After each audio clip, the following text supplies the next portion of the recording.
Hello, good morning to all of you. So next chapter continuity.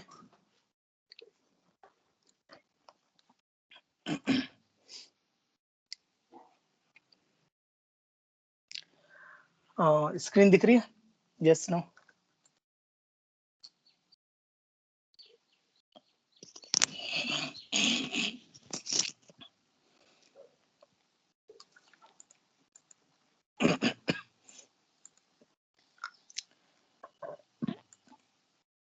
Sorry. Okay, so next chapter है continuity.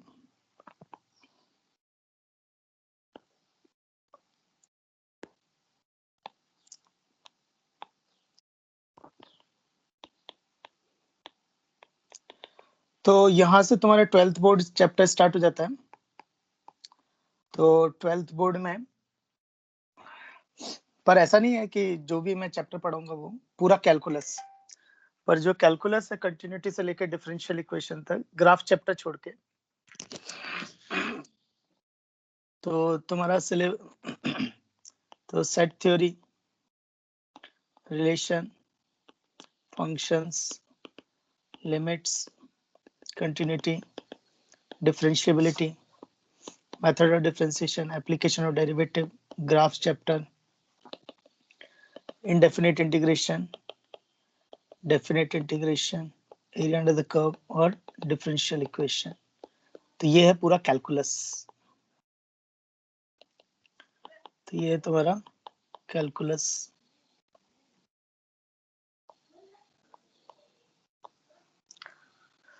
तो ये पूरा calculus है.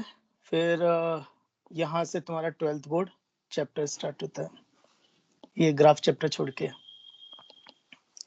तो ग्राफ चैप्टर छोड़ के बाकी ये तुम्हारा कैलकुलस 12th बोर्ड में. फिर और एक्स्ट्रा चैप्टर्स आते हैं, वेक्टर्स, 3D, फिर उसके भी 2-2 3-3 कर रखे हैं उन लोगों ने, और मैथमेटिकल लॉजिक और लीनियर प्रोग्रामिंग प्रॉब्लम, मैट्रिसेस. तो ये तुम्हारा 12th बोर्ड में है ना. तो ज्यादा डिफिकल्ट नहीं है. वो 12th बोर्ड में क्या लगेगा ना, वो कभी एक सेशन में मैं बता दूंगा कि क्या क्या चीजें लगेंगी 12th बोर्ड के लिए. अभी तो कोई लोड नहीं है. You can totally focus on the mains and advance. Okay, so continuity, but totally depends on the limits chapter. So continuity chapter totally depends on the limits chapter. तो continuity में क्या हो रहा है कि ग्राफ बनाते वक्त पैन उठे तो function is discontinuity, function is discontinuity. और कभी भी जब बात करते हैं तो किसी एक पॉइंट पे ही करते हैं. तो जब वो बात करते हैं ना तो किसी एक पॉइंट पे करते हैं कंटिन्यूटी की. नेक्स्ट धीरे धीरे और चीजें भी पता चलेगी. तो मुझे इसकी डेफिनेशन तैयार करनी है. तो इसकी डेफिनेशन तैयार करने से पहले क्या करता हूँ, इसके रीजंस समझने की कोशिश करता हूँ. तो रीजंस ऑफ डिसकंटिन्यूटी, तो किन किन रीजन से वो डिसकंटिन्यूस हो सकता है. तो मैं पहले करता हूँ पॉसिबल ग्राफ्स. तो पॉसिबल ग्राफ्स, तो यहाँ पे फंक्शन डिसकंटिन्यूस है, यहाँ पे भी फंक्शन डिसकंटिन्यूस है,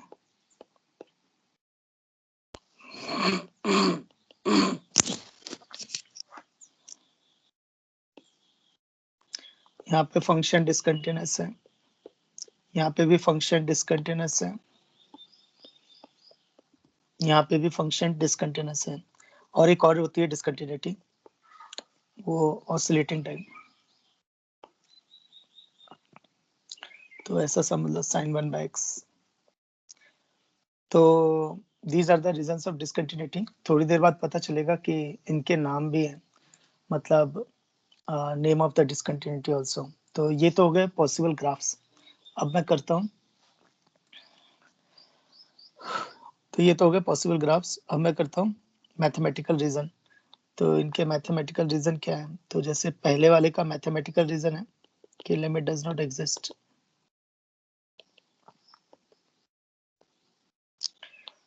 तो पहले वाले का रीजन है लिमिट डज नॉट एग्जिस्ट. तो मतलब दो, और दूसरे वाले का भी रीजन क्या है, लिमिट डज नॉट एग्जिस्ट. क्यों. तो पहले वाले का लिमिट डज नॉट एग्जिस्ट क्यों है, क्योंकि one of the limit goes towards infinity, one of the limit goes towards infinity.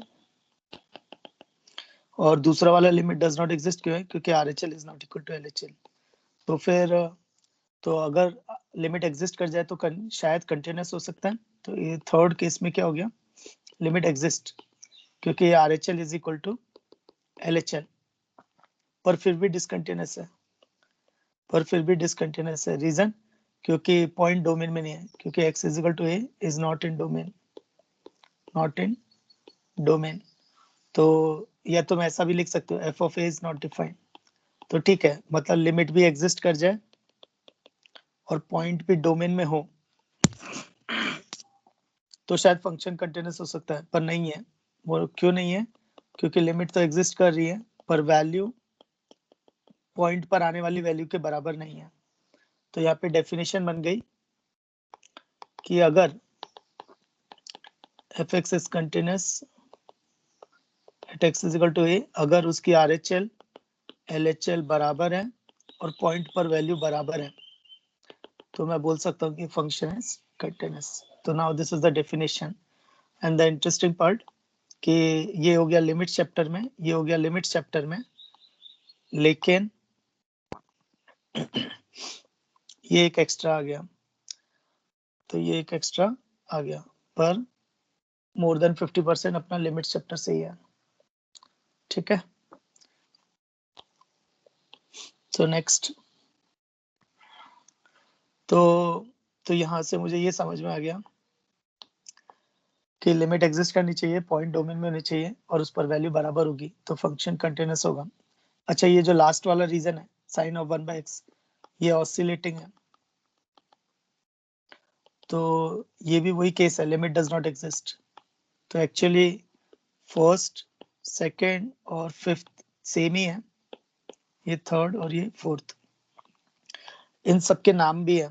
तो इसका नाम है जैसे नॉन रिमूवेबल इनफाइनाइट टाइप, दूसरा है नॉन रिमूवेबल फाइनाइट टाइप, फिर रिमूवेबल मिसिंग पॉइंट, फिर रिमूवेबल आइसोलेटेड पॉइंट और लास्ट वाला है ऑसिलेटिंग। तो ये आगे और डिटेल में बताऊंगा। तो these are the type of discontinuity. तो यहाँ पे हम लोगों ने क्या क्या देखा? ग्राफ्स देखा, मैथमेटिकल रीजंस देखे, डेफिनेशन देखी और name of discontinuity, and this is the continuous, this is the chapter. Next है, इसको लिखने के अलग अलग तरीके हैं। तो जैसे इसको लिख सकता हूँ f of a plus is equal to f of a minus is equal to f of a is equal to finite, limit x tending to a plus f of x is equal to limit x tending to a minus f of x is equal to f of a, limit h tending to 0 f of a plus h is equal to limit h tending to 0 f of a minus h is equal to f of a is equal to finite। तो सबका मतलब एक ही है, सबका मतलब एक ही है, बस ये दिख अलग अलग रहे। तो सबका मतलब एक ही है पर ये दिख अलग अलग रहे, पर सबका मतलब एक ही है। तो दिस इज द डेफिनेशन। तो कंटिन्यूटी चैप्टर में तो हम लोग राइट साइड में चेक करते हैं, लेफ्ट साइड में चेक करते हैं और पॉइंट पे भी चेक करते हैं, जबकि लिमिट्स में है ना, हम पॉइंट पे चेक नहीं करते। तो ये फर्क है। तो जैसे एक क्वेश्चन देखते हैं, f of x is equal to 2 raised to 1 by x minus 1 upon 2 raised to 1 by x plus 1, where x not equal to 0, क्योंकि x डिनोमिनेटर में तो डिनोमिनेटर कैन नेवर बी 0, तो उसने 0 पे अलग से डिफाइन किया 1। तो कहाँ चेक करनी है? जिधर प्रॉब्लम आ रही है उधर ही चेक करेंगे, तो 0 पे चेक करेंगे। तो इसका f of 0 तो 1 है क्योंकि वो दे रखा है, f of 0 प्लस निकालना पड़ेगा, f of 0 माइनस निकालना पड़ेगा। तो f of 0 प्लस, तो यानी x की जगह 0 प्लस h रख दो, x की जगह 0 प्लस h रख दो। अब h को 0 रखोगे तो ये 2 रेज टू इन्फिनिटी, तो ये इन्फिनिटी अपॉन इन्फिनिटी की इनडिटरमिनेट फॉर्म है। तो इसको कैसे सॉल्व करेंगे? 2 raise to 1 by h common ले लो तो 1 minus 2 raise to minus 1 by h upon नीचे भी 2 raise to 1 by h common ले लो तो 1 plus 2 raise to minus 1 by h, ये 2 raise to 1 by h 2 raise to 1 by H cancel हो जाएगा तो 1 माइनस 0 अपॉन 1 प्लस 0, तो ये 1 आ जाएगा। तो एफ ऑफ 0 प्लस 1 है। सिमिलरली ऐसे एफ ऑफ 0 माइनस निकालेंगे तो 2 raise to minus h minus 1 upon 2 raise to minus h plus 1, तो 0 माइनस 1 अपॉन 0 प्लस 1, तो आ जाएगा -1। तो function is discontinuous at x is equal to 0। और इसका रीजन कौन है? RHL is not equal to LHL। RHL is not equal to LHL, इसका reason. तो ये हो गया चेक द कंटिन्यूटी। ये हमने किया एक पॉइंट पे। कभी भी कैलकुलस में ध्यान रखो एक पॉइंट पर डेफिनेशन आनी चाहिए, फिर उसको एक्सटेंड करते हैं इन एन इंटरवल। तो कंटिन्यूटी इन एन इंटरवल, तो इंटरवल में कैसे कमेंट करें? तो ऐसे सोचो, interval is a collection of point. Interval is a collection point. तो हर एक पॉइंट पे कंटिन्यूअस होगा तो वो इंटरवल में कंटिन्यूअस होगा। तो अगर fx is continuous at every point in open interval a comma b, तो इसका मतलब है कि fx is continuous in open interval a comma b। फिर अगर fx is continuous in close interval a comma b, तो फिर एक क्वेश्चन उठता है कि ओपन इंटरवल और क्लोज इंटरवल अलग अलग केसेस क्यों बनाए? तो वो अलग अलग केसेस इसलिए बनाए क्योंकि ओपन इंटरवल में क्या हो रहा है ना, open interval whenever you are taking a point, whenever you are taking a point in the interval, तो पॉइंट भी होगा, उसकी राइट हैंड साइड भी होगी और उसकी लेफ्ट हैंड साइड भी होगी। लेकिन जब क्लोज इंटरवल है, तो उसमें क्या हो रहा है, बीच में जब पॉइंट लोगे तो वो होगा, उसका राइट साइड होगा, लेफ्ट साइड होगा। लेकिन अगर ए लिया तो उसका लेफ्ट साइड नहीं है, पॉइंट है और राइट हैंड साइड है, तो इस केस में सिर्फ पॉइंट और RHL चेक होगी। और जब बी लेंगे तो बी पे चेक होगा, बी माइनस चेक होगा, पर बी प्लस चेक नहीं होगा। तो कहने का मतलब है कि fx is continuous in open interval a comma b, वो तो रहेगा ही रहेगा, पर f of a is equal to f of a plus यानी right hand limit and b पे लेफ्ट हैंड लिमिट बराबर होगी, तब फंक्शन को कंटिन्यूअस बोला जाएगा। तो we have to be very careful at end points. We have to careful at end points.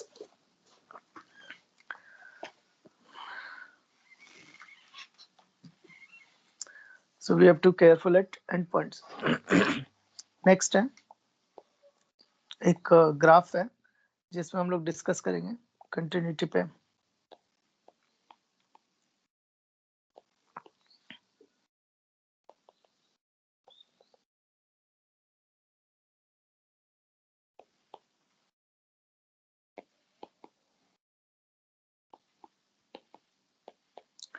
तो पहला क्वेश्चन ये उठता है चेक कहाँ पे करना है। ऐसा तो इनफाइनाइट पॉइंट्स हैं, कोई बोलेगा हाफ पे कर, कोई बोलेगा 3/2, 2.1, 2.3, 3.1, 3.2, 3.3।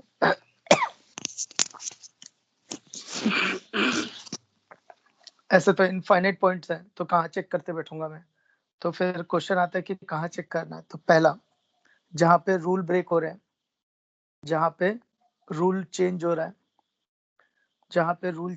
है, वहां चेक करेंगे। दूसरा, जो पॉइंट डोमेन में नहीं है वहां चेक करेंगे। तीसरा, एंड पॉइंट्स पे चेक करेंगे। तो पहला, जहाँ रूल ब्रेक होता है वहां चेक करते हैं। दूसरा, पॉइंट जो डोमेन में नहीं होता वहां चेक करेंगे। और एंड पॉइंट्स पे तीसरा। ठीक है, ये खुद को ढूंढना पड़ता है और इस तरह के क्वेश्चन का लेवल बढ़ जाता है। तो आप चेक करते हैं। तो जीरो पे ना जीरो चेक होगा, और तो जीरो चेक होगा, जीरो प्लस चेक होगा, पर जीरो माइनस चेक नहीं होगा क्योंकि जीरो का लेफ्ट साइड डोमेन में नहीं है। तो देखो, तो इनपुट यहाँ से जा रहा है, ये आउटपुट यहाँ पे जा रहा है। तो एफ ऑफ 0 1 है और एफ ऑफ 0 प्लस भी 1 है। तो function is continuous at x is equal to 0। अब 1 पे देखते हैं। तो 1 के लेफ्ट हैंड लिमिट 0 है, राइट हैंड लिमिट 1 है, so limit does not exist, function is discontinuous. 2 का लेफ्ट हैंड लिमिट 1 है, 2 का राइट हैंड लिमिट 1 है, पर पॉइंट डोमेन में नहीं है, तो फंक्शन इज डिसकंटिन्यूअस। 3 का LHL 2 है, RHL 2 है, पर पॉइंट पे वैल्यू कुछ और आ रही है, तो फंक्शन इज डिसकंटिन्यूअस। 4 पे LHL 1 है, RHL 1 है, और पॉइंट पे वैल्यू भी 1 है, तो function is continuous. x is equal to 5 domain में नहीं है, तो इसलिए discontinuous. x is equal to 5 domain में नहीं है, इसलिए डिसकंटिन्यूअस। नेक्स्ट है remark. First, constant function is continuous function. Constant function is a continuous function. Second, point function is a discontinuous function. Point function एक discontinuous function है। तो इसमें बच्चे को डाउट कैसे आता है? √1 - x प्लस √x - 1 है। तो अगर इसका ग्राफ देखें, एक्चुअली इसका डोमेन एक ही पॉइंट है 1, तो इसकी रेंज एक ही पॉइंट है 0, तो ये सिर्फ ये है पॉइंट। तो अब बच्चे को डाउट क्या आता है कि ग्राफ बनाते वक्त पेन उठे, पर यहाँ तो पेन ही नहीं उठा, तो फिर तो फंक्शन कंटिन्यूअस होना चाहिए, पर नहीं, फंक्शन डिसकंटिन्यूअस है। उसका रीजन है कंटिन्यूटी हमेशा एक नेबरहुड में देखी जाती है, कंटिन्यूटी हमेशा नेबरहुड में देखी जाती है, तो इसलिए राइट हैंड लिमिट या लेफ्ट हैंड लिमिट में से कोई एक होना जरूरी है। पॉइंट का होना तो जरूरी है ही है, वो तो कंपलसरी है, पॉइंट का होना जरूरी है, वो तो कंपलसरी है, पर उसका राइट हैंड लिमिट और लेफ्ट हैंड लिमिट भी होना चाहिए। तो मैं कुछ केसेस बनाता हूँ, तो जैसे RHL, पॉइंट पर वैल्यू, और LHL। तो सपोज तीनों दे रखे, मान लो 2 दे रखे, 1 नहीं दे रखा, 2 दे रखे, 1 नहीं दे रखा, 2 दे रखे, 1 नहीं दे रखा। फिर तीसरा केस, 1 दे रखा है, 2 नहीं दे रखे, 1 दे रखा है, 2 नहीं दे रखे। तो नहीं दे रखा मतलब डोमेन में नहीं है, दे रखा मतलब डोमेन में है। तो अब देखो कहाँ चेक करेंगे, तो ये तीनों डोमेन में है, तो तीनों पे चेक करेंगे, अगर तीनों बराबर तो कंटिन्यूअस, अगर बराबर नहीं है तो डिसकंटिन्यूअस। ये तो डिसकंटिन्यूअस ही होगा, क्यों? क्योंकि पॉइंट ही डोमेन में नहीं है, तो जो पॉइंट डोमेन में नहीं है ना, वो तो श्योरली डिसकंटिन्यूअस होंगे, जो पॉइंट डोमेन में नहीं है वो श्योरली डिसकंटिन्यूअस होंगे। नेक्स्ट, इसमें चेक किया जा सकता है, क्योंकि LHL नहीं है कोई बात नहीं, पर RHL है, इसमें भी चेक किया जा सकता है ना। नेक्स्ट, ये तो डिसकंटिन्यूअस हो गया। फिर नेक्स्ट, ये पॉइंट फंक्शन हो गया, तो ये डिसकंटिन्यूअस होगा, तो ये डिसकंटिन्यूअस होगा। तो दीज आर द पॉसिबिलिटीज। तो इन शॉर्ट तुम ये बोल सकते हो कि पॉइंट डोमेन में होना चाहिए और RHL LHL में से कोई एक होना चाहिए। तो पॉइंट तो श्योरली होना चाहिए, क्योंकि पॉइंट ही अगर डोमेन में नहीं है तो डिसकंटिन्यूअस ही होगा। तो इसलिए कंटिन्यूटी की बात हमेशा नेबरहुड में की जाती है, कंटिन्यूटी की बात हमेशा नेबरहुड में की जाती है।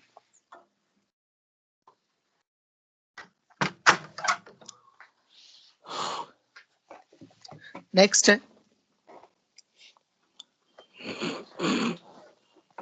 अब लैंग्वेज को समझना। 10x 10x is a continuous function,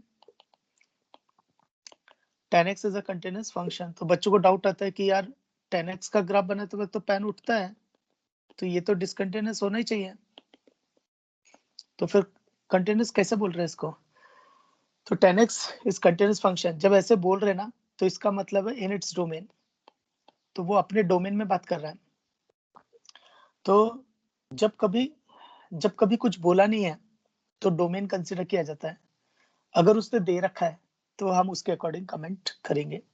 तो होता क्या है कि 10x is a continuous function in its domain, लेकिन अगर क्वेश्चन ऐसे दिया हो, फंक्शन रियल टू रियल और y is equal to 10x, now discontinuous, और कहाँ होगा? जहां odd multiple of pi by 2 होगा, जहां ऑड मल्टीप्लाई पाई बाय 2 होगा। तो एक्चुअली कभी भी ये मैटर करता है क्या दिया है। अगर कुछ नहीं दिया तो डोमेन कंसीडर करते हैं और ज्यादातर दिया रहेगा, ज्यादातर दिया रहेगा। अच्छे क्वेश्चन दे के रखते हैं। नेक्स्ट तुम्हें कुछ अच्छे क्वेश्चंस ऐसे मिलेंगे कि फंक्शन बनाना पड़ेगा। तो सपोज जैसे x लेस देन 3 है तो x स्क्वायर माइनस 1 और x greater than equal to 3 है तो 2ax, और उसने बोला है continuous for all x element of r। तो मुझे a की वैल्यू निकालनी है। तो a की वैल्यू निकालनी है, एक अननोन, एक इक्वेशन, एक कंडीशन, और कंडीशन है कि वो कंटिन्यूअस है। तो यानी f of 3 minus is equal to f of 3 is equal to f of 3 plus. Next f of 3 और f ऑफ 3 प्लस पे सेम ही आने वाला है। तो f ऑफ 3 माइनस, तो limit h tending to 0, f of 3 minus h होगा ये, और f ऑफ 3 होगा ये। तो यहाँ से a की वैल्यू आ जाएगी। तो 8 इज इक्वल टू 6 है, तो a इज इक्वल टू 4/3। अच्छा क्वेश्चन कब होगा? जब लिमिट्स पे निकालनी पड़ेगी, तो लेवल बढ़ जाएगा, तो क्वेश्चन लिमिट्स के चैप्टर में चला जाएगा। पर ऐसे क्वेश्चन बहुत आते हैं, इवन 12th बोर्ड में, सीईटी में, मेंस, एडवांस के इस तरह का a और b का वैल्यू निकालो। तो क्या होता है ना, ये अपने को इक्वेशन देता है, ये कंडीशन अपने को इक्वेशन बना के देती है। नेक्स्ट है, जैसे एक क्वेश्चन है, बस ये बताने के लिए कि चेक कहाँ कहाँ करेंगे। तो सपोज क्वेश्चन है 1/x माइनस 1, जब x 0 से 2 है, 3/x प्लस 1 जब x 2 से 4 है, और जब x प्लस 1/x माइनस 1 जब x 4 से 6 है। तो देखो जनरली क्या होता है, क्वेश्चन देता है कि कहाँ चेक करना है। तो इसमें दिया है जैसे x element of close interval 0 से 6, तो 0 से 6 में चेक करना है। तो फिर क्वेश्चन आएगा कहाँ चेक करें, तो कहाँ चेक करें। तो देखो, तो जहां जहां रूल ब्रेक हो रहा है वहां चेक करेंगे। तो 2 और 4 पे चेक करेंगे, क्योंकि 2 और 4 पे रूल ब्रेक हो रहा है। अच्छा, पहली ब्रांच में अगर देखें तो 1 डोमेन में नहीं है और 1 इंटरवल में है, तो चेक करेंगे। दूसरी ब्रांच में अगर देखें तो -1 डोमेन में नहीं है, पर -1 इंटरवल में नहीं है, तो चेक ही नहीं करेंगे, क्योंकि हमें 0 से 6 के इंटरवल में ही चेक करना है। तीसरी ब्रांच में अगर देखें तो 5 डोमेन में नहीं है, पर 5 इंटरवल में है, तो 5 पे भी चेक करेंगे।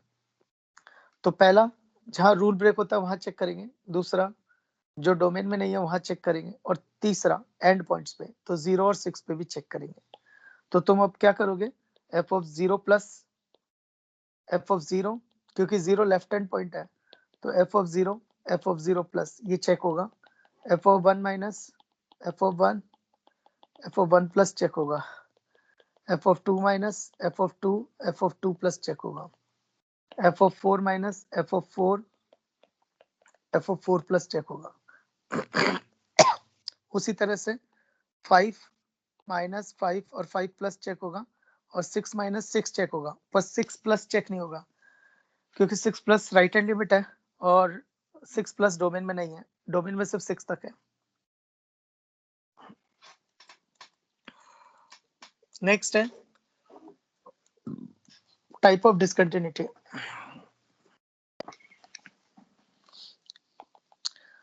टाइप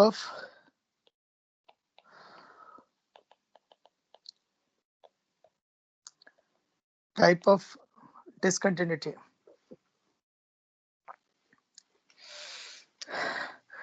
तो टाइप ऑफ डिसकंटिन्यूटी, ये ट्री डायग्राम है। ट्री डायग्राम में हमेशा रूट से चलते हैं, तो रूट से चलते हैं। तो दो केसेस, जब मैं पहले नाम दूंगा, फिर उसके बाद में मैथमेटिकल कंडीशन। तो पहला रिमूवेबल टाइप, दूसरा non removable type. Removable type में मतलब डिफाइनिंग करके डिसकंटिन्यूटी को रिमूव किया जा सकता है। नॉन रिमूवेबल में मतलब डिफाइन करके नहीं किया जा सकता। अच्छा, डिफाइन सिर्फ एक पॉइंट पे कर सकते हैं, एक पॉइंट पर एक वैल्यू चेंज की जा सकती है, पर बाकी कुछ नहीं छेड़ा जा सकता। रिमूवेबल भी दो तरह के होते हैं, एक होता है मिसिंग पॉइंट और एक होता है आइसोलेटेड पॉइंट।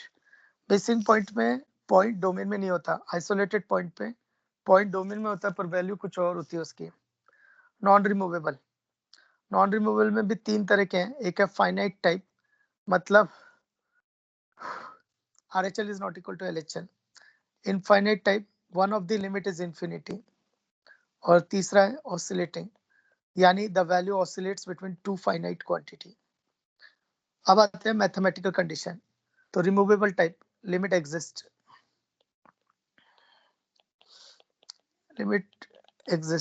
लिमिट एग्जिस्ट मतलब RHL is equal to LHL। Non removable, limit does not exist.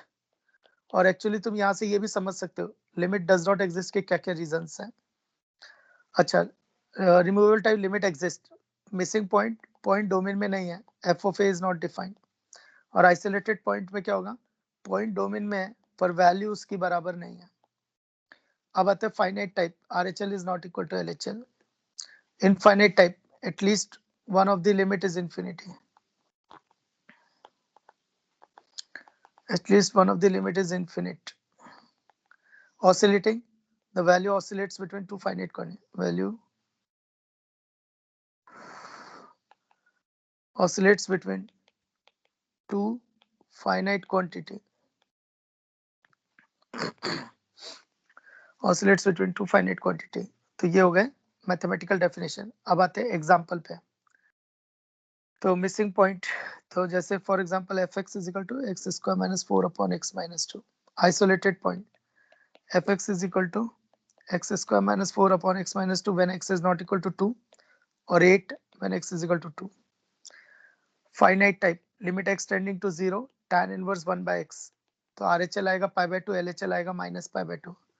Infinite type का example, limit x tending to 0 1 by x square. Oscillating type का एग्जांपल, एक तो है sine of 1 by x at x is equal to 0, sine 1 by x at x is equal to 0। दूसरा है minus 1 raise to n, तो n अगर even है तो प्लस 1, n ऑड है तो माइनस 1, तो वैल्यू ऑसिलेट कर रही है। तो दीज आर द एग्जांपल्स। अब एक और चीज, रिमूवेबल टाइप का मतलब होता है कि आप रिमूव कर सकते हो। तो रिमूव कैसे कर सकते हैं, रीडिफाइन करके। तो ये मिसिंग पॉइंट और आइसोलेटिंग पॉइंट में ना, इसको रीडिफाइन कर दो तो ये कंटिन्यूस हो जाएगा। जैसे x square minus 4 upon x minus 2 when x is not equal to 2। और बस रीडिफाइन क्या करेंगे कि एक्स इज इक्वल टू 2 पे उसकी लिमिट लिख दो और limit of 4। Now the function is continuous, now fx is continuous at x is equal to 2। तो इसको बोलते हैं रीडिफाइनिंग। और रीडिफाइनिंग एक ही पॉइंट पे कर सकते हैं, रीडिफाइनिंग एक ही पॉइंट पे कर सकते हैं। नेक्स्ट एक example, fx is equal to sin x by x, fx is equal to sin x by x, fx is equal to sin x by x। तो अगर मैं इसका ग्राफ प्लॉट करूं, इसका ग्राफ प्लॉट करूं तो ये होगा। तो ये एक डिसकंटिन्यूटी आ रही है। तो इसमें देखो RHL is equal to LHL है, तो इसका मतलब लिमिट एग्जिस्ट। तो ये हो गया रिमूवेबल टाइप, लेकिन पॉइंट डोमेन में नहीं है, तो ये हो गया मिसिंग पॉइंट। तो removable type, missing point, discontinuity. Next है वो ग्राफ। तो ये ग्राफ हम लोग तीसरी बार कर रहे हैं।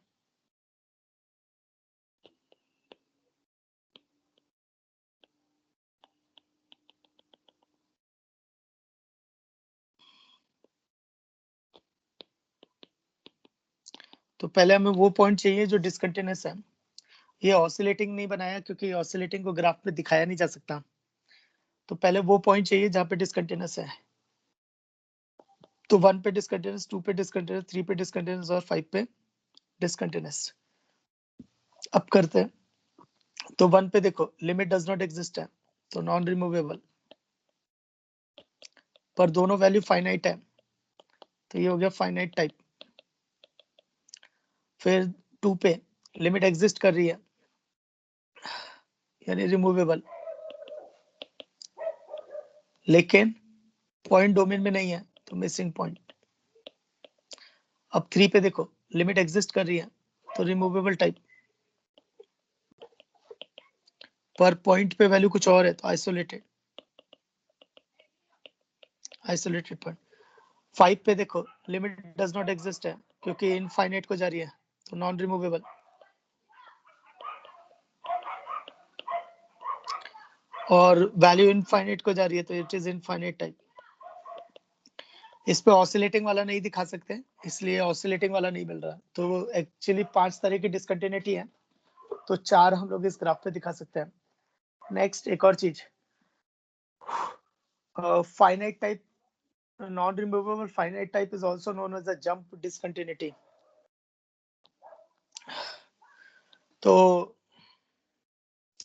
finite type non-removable is also known as a jump discontinuity. और कभी कभी पूछा भी जाता है व्हाट इज द जंप। तो जंप होता है mod of RHL minus LHL, mod of RHL minus LHL। But एक बार चेक कर लेना, इसको कंफर्म कर लेना, क्योंकि मेरे को डाउटफुल है। तो फिर भी RHL माइनस LHL है, लेकिन मॉडुलस है कि नहीं वो थोड़ा सा डाउटफुल है। तो ये हो गया टाइप ऑफ डिसकंटिन्यूटी। नेक्स्ट है थ्योरम, थ्योरम ऑन कंटिन्यूटी। तो ये क्या कहता है कि मान लो function plus function is also a function, function minus function is also function, function into function is also a function, function divided by function is also a function। तो अगर मुझे f और g की कंटिन्यूटी और discontinuity के बारे में पता है, तो क्या मैं उनके एडिशन, सब्ट्रैक्शन, मल्टीप्लिकेशन, डिवीजन पे कमेंट कर सकता हूँ। मुझे अगर इंडिविजुअल कंटिन्यूटी के बारे में पता है, तो क्या मैं एडिशन, सब्ट्रैक्शन, मल्टीप्लिकेशन और डिवीजन पे कमेंट कर सकता हूँ। तो देखो, तो अगर दोनों कंटिन्यूअस है तो addition, subtraction, multiplication, division must be continuous. अगर एक कंटिन्यूअस और दूसरा डिसकंटिन्यूअस है, अगर एक कंटिन्यूअस और दूसरा डिसकंटिन्यूअस है, तो addition must be discontinuous, subtraction must be discontinuous, but product और division may be continuous, may be continuous. और अगर दोनों डिसकंटिन्यूअस है, अगर दोनों डिसकंटिन्यूअस है तो एडिशन और सब्ट्रैक्शन मे बी कंटिन्यूअस और प्रोडक्ट और डिवीजन मे बी कंटिन्यूअस। ठीक है। एक और एक अच्छी बात क्या है, डिफरेंशिएबिलिटी चैप्टर में भी यही सेम है, डिफरेंशिएबिलिटी चैप्टर में भी बिल्कुल सेम टू सेम है। नेक्स्ट है थ्योरम ऑन नहीं continuity of composite function, continuity of composite function. तो इसको ऐसा नया ट्रीट मत करो, इसको ऐसे देखो, composite function is also a function. तो कंपोजिट क्या हो गया, f of g of x. तो इसको ऐसे मत देखो, इसको एक नया नाम दे दो, it is h of x. और मुझे एच एक्स की कंटिन्यूटी पे कमेंट करना है, तो मतलब मुझे h of A plus h of ए और h of a minus check करना है। इन अदर वर्ड्स, मुझे f of g of A plus f of g of ए और F of g of a minus check करना है। तो ये मेरे को चेक करना है। ठीक है। अगर तीनों बराबर कंटिन्यूअस, तीनों बराबर नहीं तो डिसकंटिन्यूअस। नेक्स्ट है intermediate value theorem, intermediate value theorem, intermediate value theorem IVT। Actually पूरी कैलकुलस में 5 थ्योरम्स हैं, एक इंटरमीडिएट वैल्यू थ्योरम। तो ऐसी 5 थ्योरम्स हैं, पूरे ध्यान रखो, पूरे कैलकुलस में ऐसे 5 हैं ये। और ये पांचों थ्योरम बस ये बोलती हैं कोई है, कोई है, पर ये नहीं बोलती कौन है और कितने हैं, है ना। फोकस। तो ये पांचों थ्योरम ये बोलती है कोई ना कोई एक्स है, पर ये नहीं बोल पाते कितने एक्स हैं और वो एक्स कौन है ना। तो पहली है इंटरमीडिएट वैल्यू थ्योरम, दूसरी है एक्सट्रीम वैल्यू थ्योरम, तीसरा अपना एओडी चैप्टर में आएगा रोज थ्योरम, और चौथा एओडी चैप्टर में आएगा लेग्रांज मीन वैल्यू थ्योरम, और पांचवा अपना डेफिनेट इंटीग्रेशन में एक रिमार्क है। तो डेफिनेट इंटीग्रेशन में एक रिमार्क है, उसका थ्योरम का नाम नहीं है, पर मैं बोल देता हूं ऐसा ताकि याद रहे बच्चों को। Okay, intermediate value theorem. तो इंटरमीडिएट का मतलब होता है बीच में कहीं पे। तो ये क्या कहता है, ये कहता है कि ए से बी में अगर फंक्शन कंटिन्यूअस है, ए से बी में अगर फंक्शन कंटिन्यूअस है, तो कभी भी थ्योरम जब अप्लाई करते हैं ना, तो पहले कंडीशंस चेक करने का। तो F x is continuous in close interval A comma B, और वाई नॉट एक पॉइंट है, वाई नॉट एक पॉइंट है एफ ऑफ ए और एफ ऑफ बी के बीच में, वाई नॉट एक पॉइंट है एफ ऑफ ए और एफ ऑफ बी के बीच में। तो ये थ्योरम कहती है then there exist C open interval A comma B such that उस पॉइंट पर वैल्यू वाई नॉट आ रही होगी। तो ये अगर एफ ऑफ ए है और ये अगर एफ ऑफ बी है, तो वाई नॉट अगर इन दोनों के बीच में है तो वो किसी ना किसी ऐसे पॉइंट के लिए आ रहा होगा जो दोनों के बीच में होगा। तो ये थोड़ा सा इंटरेस्टिंग हो जाता है कि ए और बी के बीच में एक ऐसा पॉइंट होगा जहां पर वैल्यू वाई नॉट मिलेगी।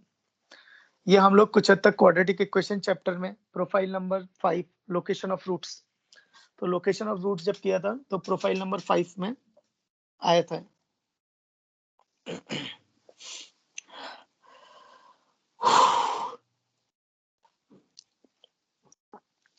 ठीक है, तो प्रोफाइल नंबर 5 में क्या आया था लोकेशन ऑफ रूट्स में, देखो तो ए और बी कोई दो पॉइंट है और उन पे ए और बी पे वैल्यू अपोजिट साइन है, तो कम से कम एक्स एक्सिस एक बार कट करेगा, कम से कम एक्स एक्सिस एक बार कट करेगा। कितनी बार कट करेगा नहीं बता पाएगा, और कहाँ कट करेगा ये भी नहीं बता पाएगा, बस एक इंटरवल दे पाएगा। तो कभी भी जब फुल पोर्शन टेस्ट में कोई क्वेश्चन आता है ना देयर एग्जिस्ट, तब तुम सोच सकते हो इंटरमीडिएट वैल्यू थ्योरम, तब तुम सोच सकते हो इंटरमीडिएट वैल्यू थ्योरम, है ना। 2 मिनट का ब्रेक।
ओके, सो नेक्स्ट है एक्सट्रीम वैल्यू थ्योरम।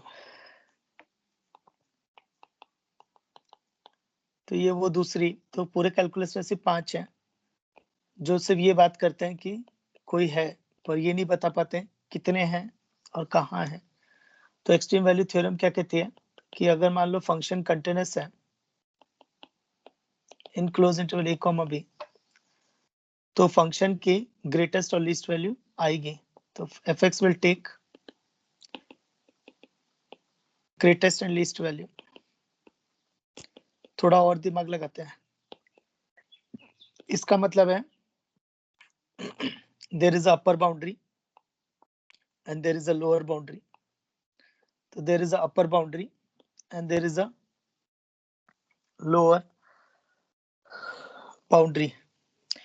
तो इसका ये बोलने का मतलब है कि फंक्शन की एक सबसे बड़ी वैल्यू और एक सबसे छोटी वैल्यू आएगी। इसका एक और मतलब भी निकाल सकते हैं, fx is bounded, क्योंकि उसकी एक मैक्सिमम और एक मिनिमम वैल्यू आ रही है। तो ऐसा क्यों हो रहा है? ऐसा क्यों हो रहा है? क्योंकि फंक्शन अगर कंटिन्यूअस है तो घुमा फिरा के इसको ऊपर से रिटर्न करना पड़ेगा और नीचे से भी रिटर्न करना पड़ेगा, क्योंकि वर्स्ट सिचुएशन में ये हो सकता है कि वो इंफिनिटी को चले जाए, पर अगर इंफिनिटी को किया तो लिमिट डज नॉट एग्जिस्ट और फंक्शन डिसकंटिन्यूअस हो जाएगा। पर क्वेश्चन में दे रखा है कि फंक्शन कंटिन्यूअस है, तो थ्योरम में दे रखा है कि फंक्शन कंटिन्यूअस है, तो इसलिए उसको ऊपर से टर्न और नीचे से टर्न मारना ही पड़ेगा। अब वो डिपेंड करता है ग्राफ कैसा कैसा बने, कभी ऐसा भी हो सकता है इंक्रीजिंग हो, कभी ऐसा हो सकता है डिक्रीजिंग हो, कभी ऐसा हो सकता है बहुत सारे टर्न्स हो उसके अंदर, है ना। But there will be a greatest least, greatest least, greatest and least value. The function must be bounded. Function must be bounded. Next remark. Continuous function is bounded. Continuous function is bounded. ये extreme value theorem से बोल सकते हैं. Next एक continuous function है, अगर domain close interval है, domain अगर क्लोज इंटरवल है तो रेंज भी क्लोज इंटरवल होगी। Range is also in close interval, लेकिन कन्वर्स इज नॉट ट्रू कि अगर रेंज क्लोज इंटरवल है तो डोमेन क्लोज इंटरवल हो, ऐसा जरूर नहीं है। देख भी सकते हैं, सपोज ये रहा, तो यहाँ देखो डोमेन पे एंड पॉइंट्स पे हॉलो है, पर रेंज अगर देखेंगे तो मैक्सिमम ये है और मिनिमम ये है, तो रेंज क्लोज इंटरवल में है, रेंज क्लोज इंटरवल में है पर डोमेन ओपन इंटरवल में है, तो converse is not true. Next ये पॉइंट बहुत इंपॉर्टेंट है, ये रिपीट ही हो रहा है, अगर ए और बी पे वैल्यू अपोजिट साइन है, ए और बी पे वैल्यू अपोजिट साइन है, तो function must have one root, at least one root, at least one root. Fourth, अगर fx is continuous in closed interval of a comma a and bijective, तो f inverse x is also continuous। ये ऐसे देख सकते हो कि अगर object continuous है तो y इक्वल टू एक्स के अबाउट जो मिरर इमेज आएगी वो भी कंटिन्यूस ही आएगी। एक लास्ट टॉपिक है single point continuity.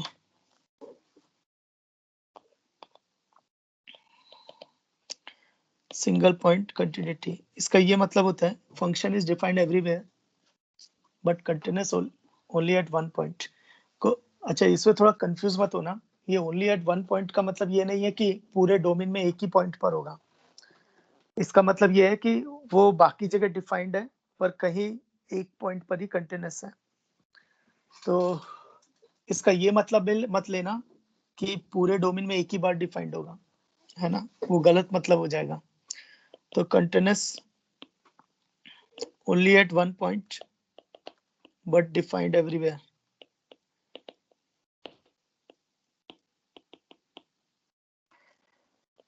Continuous only at one point but defined everywhere. तो for example जैसे fx is equal to, जब x रैशनल है तो x है, जब x इरेशनल है तो 1 माइनस x है। तो एक्चुअली इसमें पता है क्या होगा, तो जब x रैशनल होगा तो वैल्यू x के हिसाब से आएगी, जब x रैशनल होगा तो वैल्यू x के हिसाब से आएगी, लेकिन जब इरेशनल होगा तो वैल्यू 1 माइनस x के हिसाब से आएगी।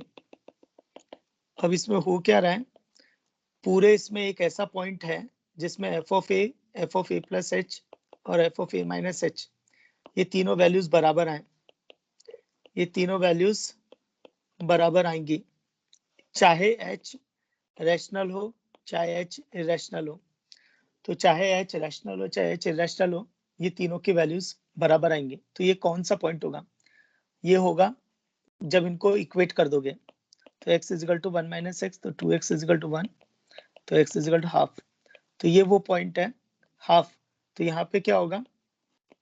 f of half plus h, चाहे h रैशनल हो चाहे इरेशनल हो, और f of half minus h, चाहे h रैशनल हो चाहे इरेशनल हो, तीनों पे वैल्यू बराबर आएगी, तो फंक्शन इज कंटिन्यूअस। अच्छा, मैं क्यों बोल रहा था कि ऐसा नहीं है कि एक ही पॉइंट पर होगा। सपोज अगर ये मान लो क्वाड्रेटिक होती, तो क्वाड्रेटिक होती तो quadratic is equal to linear करता, तो दो रूट्स आते ना, फिर तो दो पॉइंट्स होते उस समय। सपोज अगर ये क्यूबिक होता तो क्यूबिक होता तो तीन हो सकते थे मैक्सिमम। तो कहने का मतलब है कि वो डिफाइंड है लेकिन कंटिन्यूअस एक ही पॉइंट पे दिख रहा है ना। पर ऐसा मत सोच लेना कि सिर्फ पूरे डोमेन में एक ही पॉइंट पर है, ऐसा नहीं है ना। सो चैप्टर इज कंप्लीट।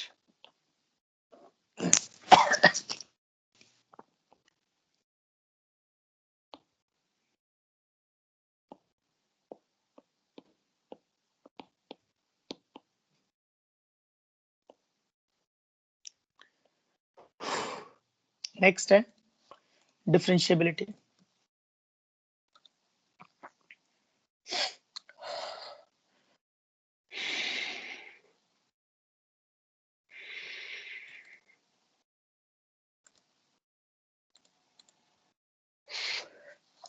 नेक्स्ट है differentiability. Differentiability is also known as a derivability.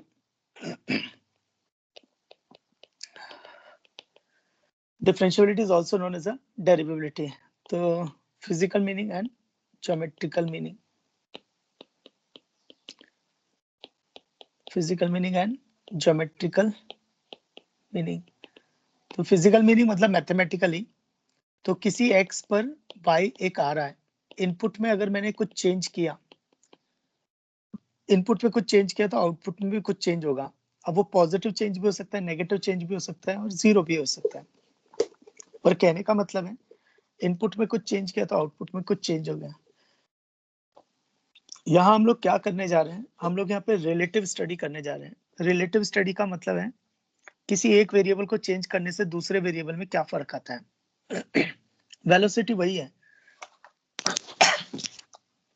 Particle अपने रास्ते आराम से चल रहा था, तो वेलोसिटी आया, तो टाइम के साथ कितना चेंज हो रहा है, डिस्प्लेसमेंट में, तो वहां से वेलोसिटी आ गई। तो वो किसी वेरिएबल के रिस्पेक्ट में दूसरे वेरिएबल की स्टडी की जा रही है, तो इट्स अ रिलेटिव स्टडी। तो हम उसको रेशो से स्टडी करते हैं, तो इसलिए velocity is equal to ds by dt। Okay, तो दोनों को सब्ट्रैक्ट कर दिया, तो f of x plus delta X minus F of x, और दोनों तरफ डेल्टा एक्स से डिवाइड कर दिया, यानी रेशियो की स्टडी। तो ये क्या बता रहा है? ये बता रहा है average rate of change of y with respect to x। Average rate of change of y, average rate of change of y with respect to x, जो सिर्फ फाइनल इनिशियल और फाइनल पॉइंट पे ही डिपेंड करता है। Initial और final point पे depend करता है, जो सिर्फ इनिशियल और फाइनल पॉइंट पे डिपेंड करता है, पाथ पे डिपेंड नहीं करता है। इसलिए तुम पढ़ते होंगे एवरेज वेलोसिटी, एवरेज। तो ये फाइनल और इनिशियल पॉइंट पे ही डिपेंड करता है। अब हुआ क्या कि मान लो यहां से यहां तक गया, तो चाहे पाथ ऐसा हो, चाहे पाथ ऐसा हो, चाहे पाथ ऐसा हो, उसका एवरेज रेट चेंज सेम ही होगा।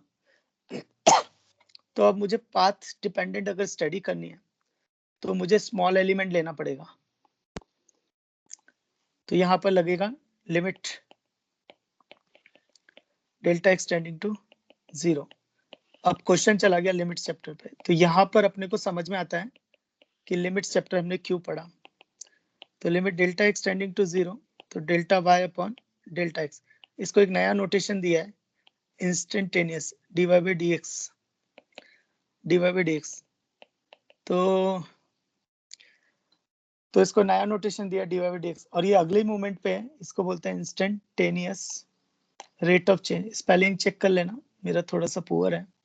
तो instantaneous rate of change of y with respect to x, तो यानी अगले मोमेंट पे y में कितना चेंज हो रहा है x के रिस्पेक्ट में। नेक्स्ट इसको बोलते हैं फोर्स प्रिंसिपल, ये तुम्हारे बोर्ड में भी है, तो इसको बोलते हैं फर्स्ट प्रिंसिपल, इसको बोलते हैं AB initio method. First principle तुम्हारे बोर्ड में है नाम, and also known as a delta method, और ये बोर्ड में भी है, और यही हमें एक्सप्लेन करेगा कि sin x का डेरिवेटिव cos x क्यों है, और cos x का डेरिवेटिव माइनस sin x क्यों है, ln x का डेरिवेटिव 1/x क्यों है, e raised to x का derivative e raised to x क्यों है, x स्क्वायर का डेरिवेटिव 2x क्यों है, और कांस्टेंट का डेरिवेटिव 0 क्यों है। तो वो यही एक्सप्लेन करेगा first principle. Next geometrical meaning, कि ये क्या चल रहा है ग्राफिकली। तो ज्योमेट्रिकल मीनिंग, तो क्या हो रहा है, देयर इज अ ग्राफ, तो इसकी ए पे कोई वैल्यू आ रही है, तो फंक्शन एफ ऑफ एक्स है, तो कोऑर्डिनेट क्या हो जाएगा a कॉमा एफ ऑफ ए। अब मैंने क्या है, थोड़ी दूर जाके यानी a प्लस एच पर, थोड़ी दूर जाके a प्लस एच पर, तो x coordinate a plus H और a plus H F of a plus. अब एक चीज समझना, ये जो h है अभी टेंडिंग 0 नहीं है, ये फाइनाइट है। अभी ये टेंडिंग 0 नहीं है, फाइनाइट है। फाइनाइट मतलब सपोज अगर ये a 12 बजे है, तो a प्लस एच हो गया 12:10, 12:05, मतलब फाइनाइट चेंज है।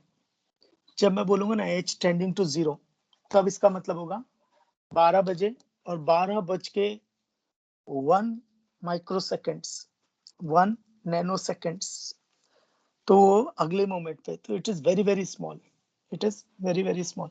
तो 12:01 नैनो सेकेंड और 12:05 में बहुत फर्क है, बहुत, सॉरी। तो फिर आता है, तो वो F of X plus delta X minus F of X upon delta X, ये क्या था, ये था average rate of change of Y with respect to X. पर ज्योमेट्रिकली वो कौन है, ज्योमेट्रिकली वो है इन दोनों पॉइंट्स को ज्वाइन करने वाली सीकेंट का स्लोप। तो ये है स्लोप ऑफ सीकेंट।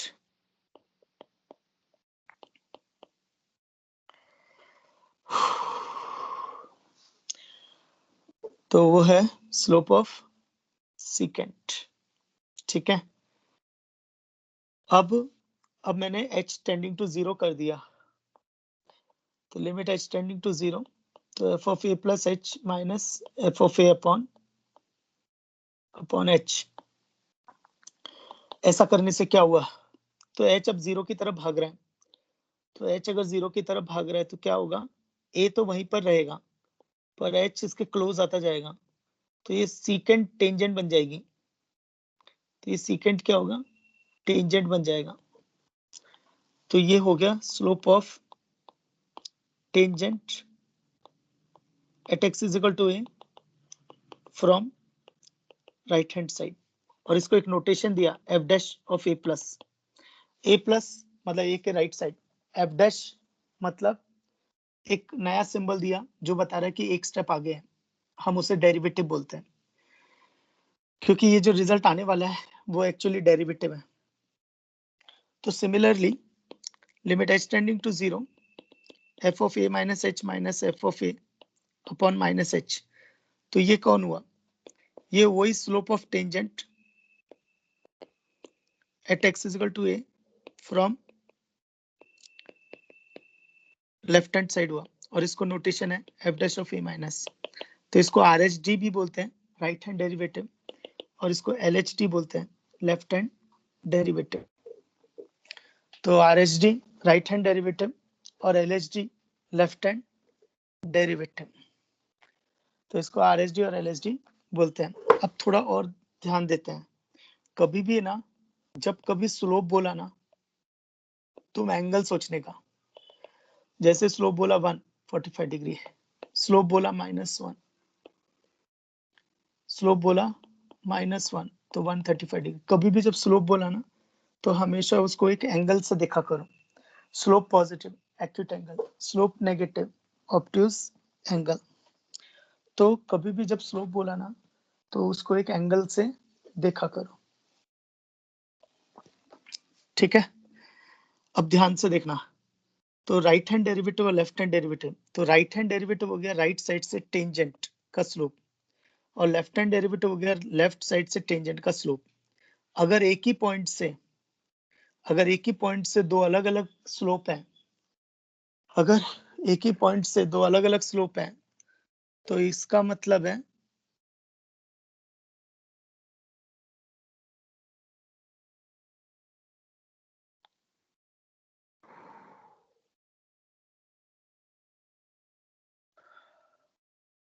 अरे यार गड़बड़ हो गया।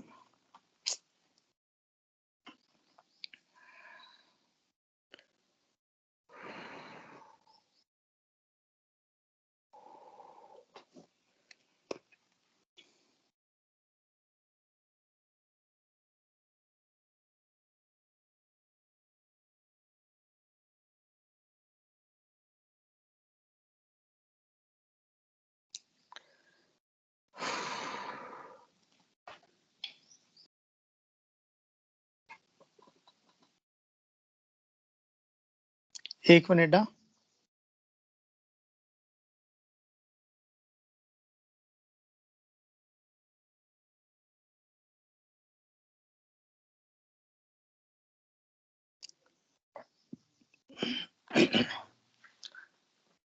अरे यार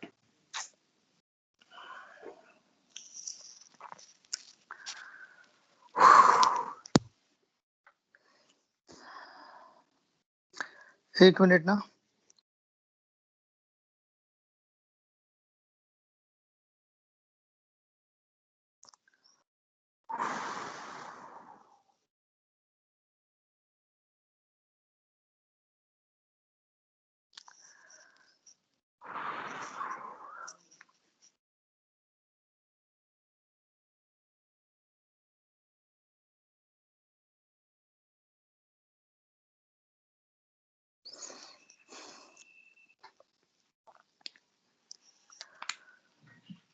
अरे यार गड़बड़ हो गया, गड़बड़ हो गया रे।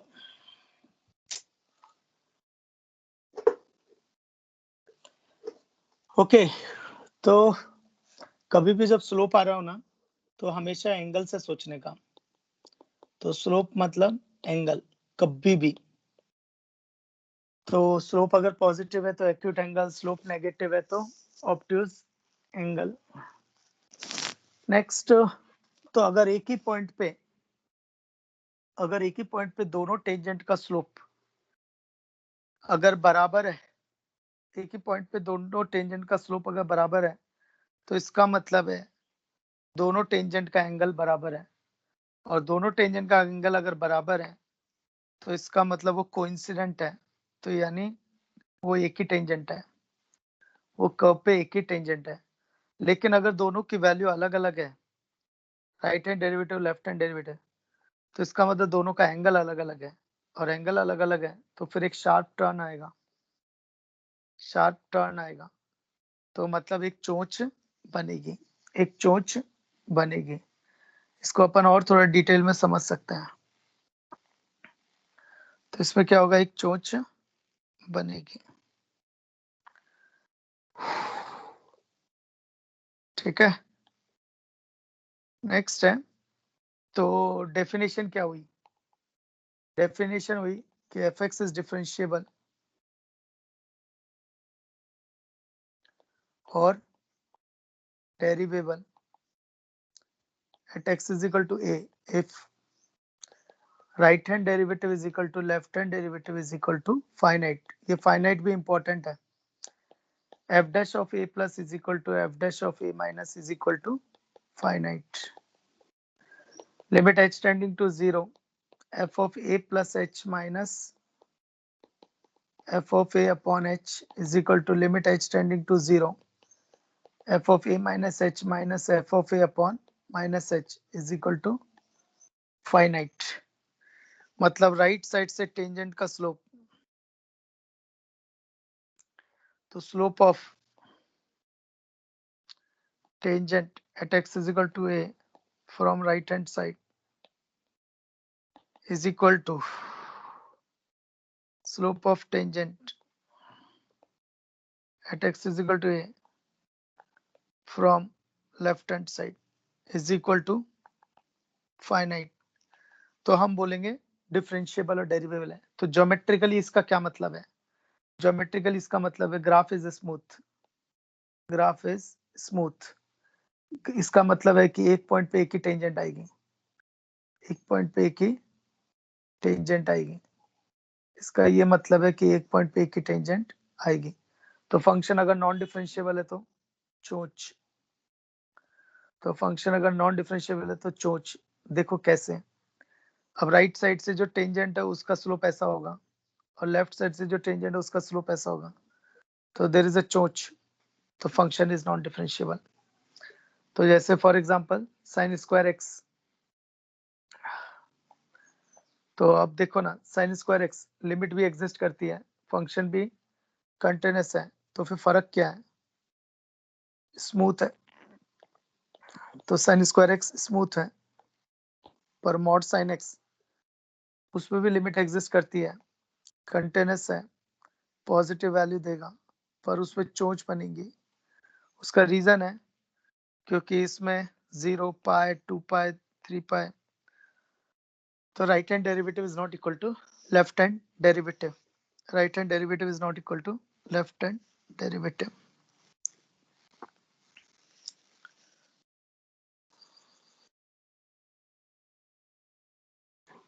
एक मिनट यार, एक मिनट ना, पर मैंने थिंग्स तो चेंज किया ही नहीं।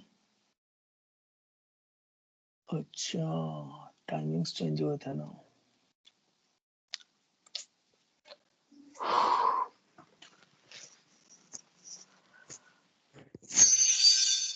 और यार किसी का माइक ऑन है।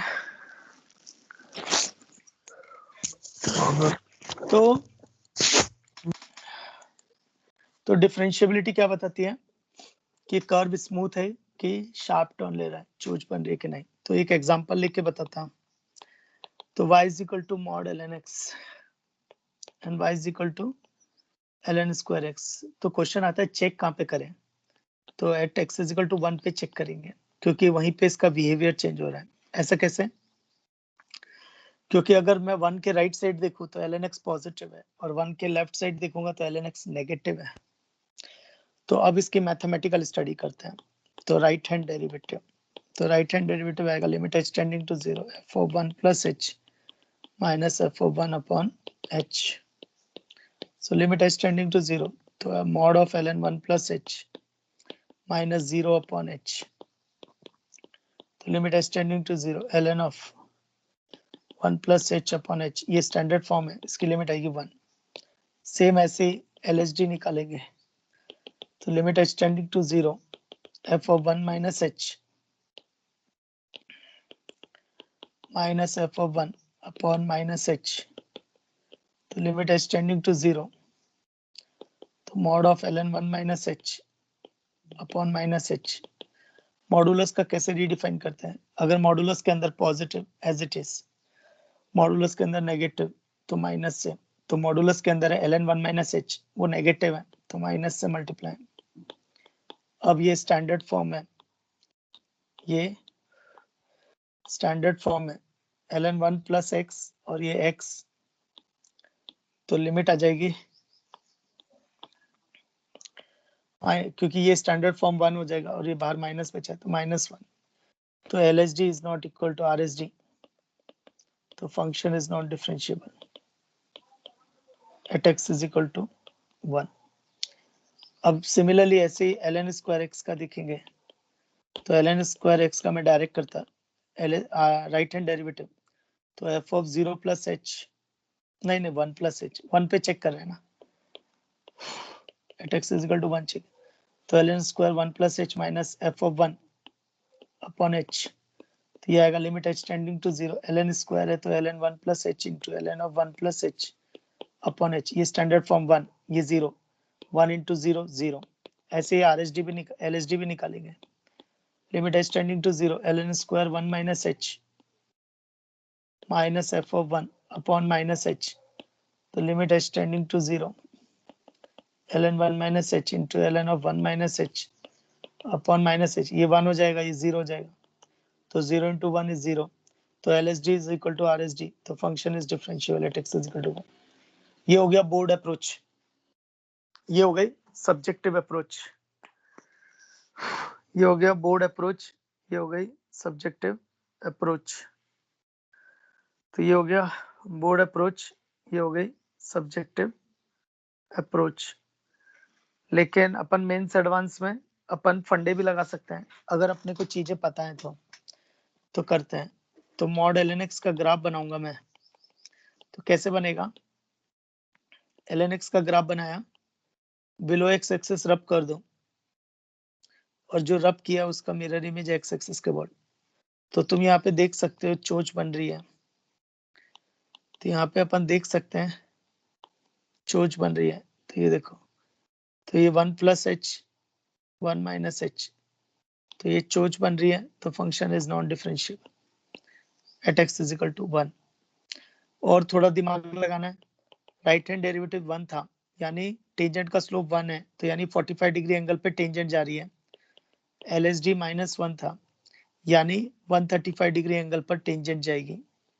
अब ln स्क्वायर एक्स के केस में देखते हैं, ln स्क्वायर एक्स भी पॉजिटिव बना रहा है, पर वो 1 पे स्मूथली चलेगा, तो 1 पे ये स्मूथली चलेगा, तो ये फर्क आता है। तो चोच बनाई नॉन डिफरेंशिएबल, स्मूथली चला तो यानी डिफरेंशिएबल।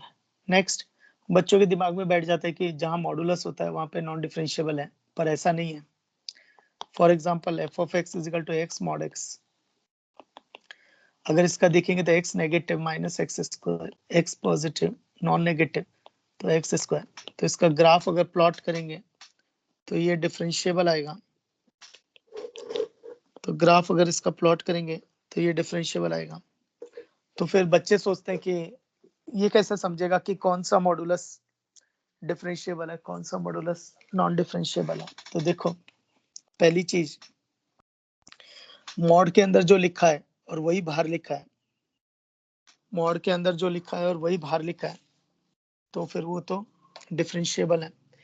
और दूसरा तरीका बताता, दूसरा तरीका क्या है, मॉडुलस के केस में क्या होता है ना, जैसे मान लो मैं साइन स्क्वायर एक्स का ग्राफ लेता हूँ, तो मॉडुलस के केस में क्या होता है ना कि मुझे मॉड साइन एक्स का ग्राफ बनाना है, तो क्या होता है ना, बिलो एक्स एक्सिस रब करो, तो जब बिलो एक्स एक्सिस रब किया ना तो टेंजेंट भी आधी रब हो गई, और फिर उसका मिरर इमेज ले लो, तो जब मैंने मिरर इमेज लिया ना तो टेंजेंट आधी जो टूटी हुई टेंजेंट थी उसने भी मिरर इमेज लिया, तो उस केस में क्या होगा, एक चोंच बन जाएगी, तो फंक्शन इज नॉन डिफरेंशिएबल।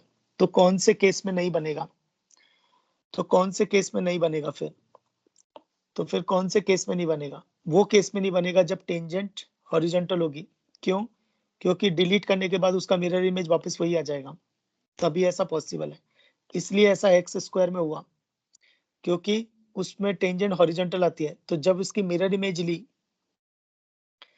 जब उसकी मिरर इमेज ली तो टेंजेंट वहीं की वहीं रह गई, पर ग्राफ ने मिरर इमेज लिया, ग्राफ ने मिरर इमेज लिया, पर वो वहीं की वहीं रह गई टेंजेंट, तो स्मूथ आ गया। तो ऐसा कब होगा, जब हॉरिजॉन्टल टेंजेंट होगी,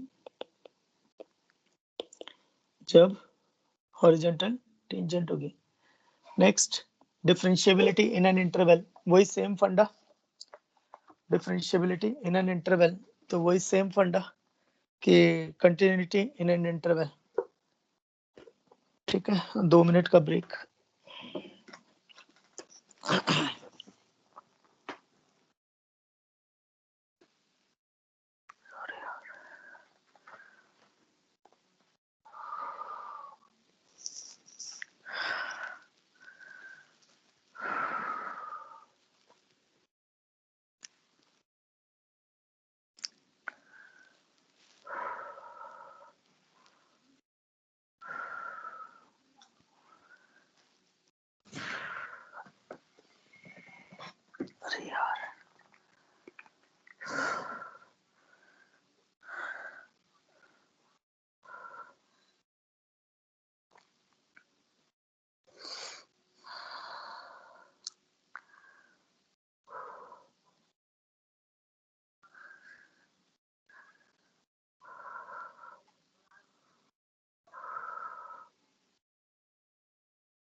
ओके, सो नेक्स्ट है differentiability in an interval.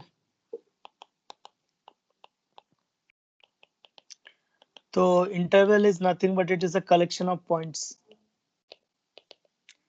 Differentiability in an interval, तो अगर फंक्शन, तो डिफरेंशिएबिलिटी इन इंटरवल मतलब interval is a collection of infinite points. तो अगर हर पॉइंट पे डिफरेंशिएबल होगा तो वो इंटरवल में डिफरेंशिएबल होगा।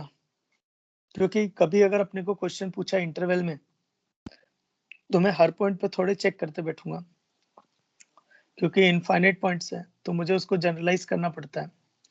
तो मुझे फिर कहाँ चेक करना पड़ेगा? पहला, जहां रूल ब्रेक हो रहा है।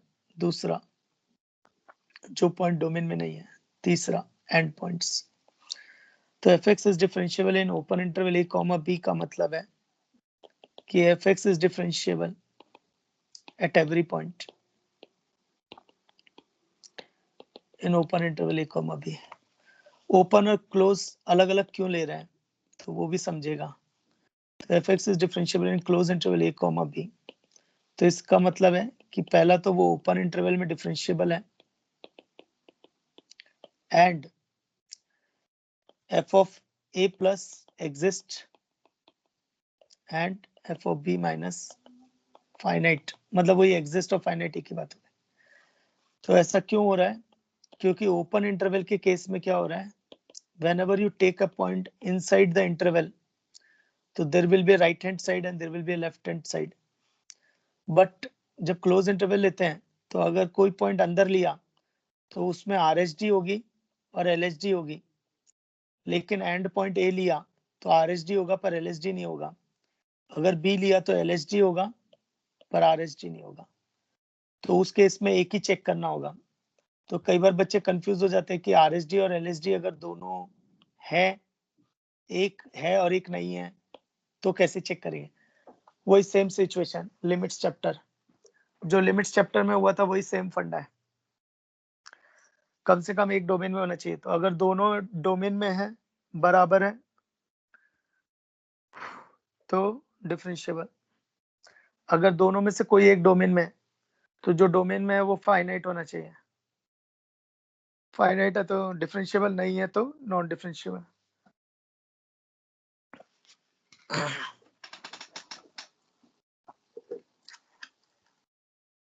नेक्स्ट थ्योरम, अगर F x is differentiable at x is equal to A, then it will be continuous at x is equal to a। तो अगर फंक्शन डिफरेंशिएबल है तो कंटिन्यूस भी होगा। फंक्शन अगर डिफरेंशिएबल है तो कंटिन्यूस भी होगा। इसका प्रूफ भी दे सकते हैं। तो देखो, फंक्शन अगर डिफरेंशिएबल है इसका मतलब R H D is equal to L H D is equal to finite है, ये गिवन है। तो प्रूफ क्या करना है? कंटिन्यूस। तो F of A plus is equal to F of a minus is equal to F of a. तो consider limit H tending to 0 f of A plus H minus F of a, ऊपर नीचे h से multiply कर दिया तो F of A plus H minus F of a upon h into h. Product करके limit निकालू या अलग अलग लिमिट निकालू, एक ही बात है, provided both the limit exist. Provided both the limit exist, मैंने लिमिट स्प्लिट कर दी, और फंडामेंटल रूल का ध्यान रखा कि अगर स्प्लिट किया है तो दोनों की लिमिट एग्जिस्ट करनी चाहिए, तो करेगी। क्यों? क्योंकि आर एच डी है और वो फाइनाइट है, तो फाइनाइट इंटू और एच टेंडिंग टू 0, ये 0 हो जाएगा। तो फाइनाइट इंटू 0 इज 0, तो इसका मतलब f of A plus is equal to F of a. तो सिमिलरली ऐसे ही f of a minus is equal to F of a, तो मैं कह सकता हूँ कि F x is continuous at x is equal to a. Next, ये तुम्हारे बोर्ड में भी है, ये बोर्ड में भी है तुम्हारे। अब एक और चीज, कई बार क्या होता है क्वेश्चन में ये आता है कि चेक द डिफरेंशिएबिलिटी, कंटिन्यूटी तो ऑप्शन चल रहे होते हैं continuous at x is equal to 1, differentiable at x is equal to 1, discontinuous at x is equal to 1, non differentiable at x is equal to 1। तो कभी भी ना ऐसे केस में डिफरेंशिएबिलिटी सबसे पहले चेक करो। ऐसा क्यों? तो उसी के लिए है ना। तो कभी भी जब है ना सबसे पहले डिफरेंशिएबिलिटी चेक किया करो। तो अपन क्या करते हैं, सारी पॉसिबिलिटीज बना देते हैं। सारी पॉसिबिलिटीज बनाते हैं। क्या क्या पॉसिबिलिटीज हो सकती हैं? पहली कि RSD और LSD बराबर है और फाइनाइट है।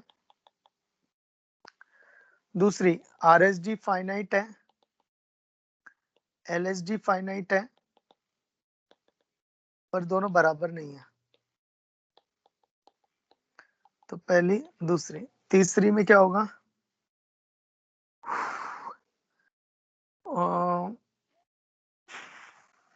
RSD और LSD में से at least one of them is infinite.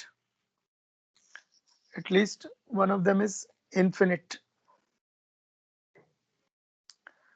तो at least one of them is